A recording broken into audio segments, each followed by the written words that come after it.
tumeona kwamba pia wanazungumza kwamba Diamond Platnumz amepata zaidi ya $600 sawa sawa na shilingi za Kitanzania bilioni 1.6 akiwa msanii ambaye kaongoza katika ile rate ya wasanii ambao wamelipwa zaidi katika show hizi. Amini katika shughuli ya bilionia wa pale Ghana, mmiliki wa kampuni ya OA Microfinance. Na ishi kubwa ambayo watu wameshangaa kwamba baada ya Diamond Platnumz kwamba kutangaza ama hizi platform mbalimbali ambazo zimekuwa zinazungumza kwamba Diamond Platnumz kalipwa zaidi. Sasa wapo ambao wanazungumza, mimi ni expert mbalimbali kwenye mitandao ya kijamii, wanasema kwamba huenda Diamond Platnumz kama kacheza hivi na mashabiki. Kwa sababu gani?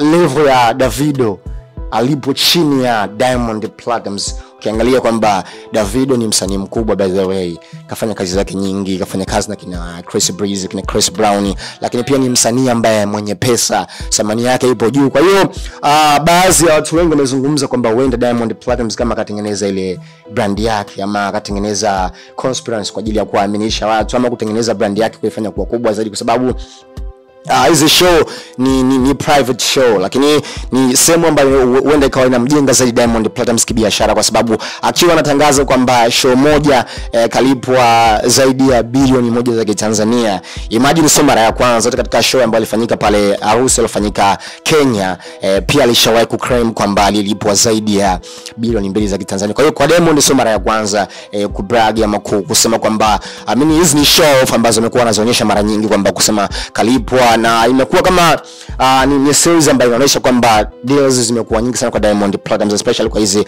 private show, kwa sababu tumeona kwamba mwaka huu shows zimekuwa nyingi zaidi za private kwa upande wa Diamond. Kenya this time around tumeona kwamba pale nchini Ghana, na akiwa anaingiza pesa ndefu.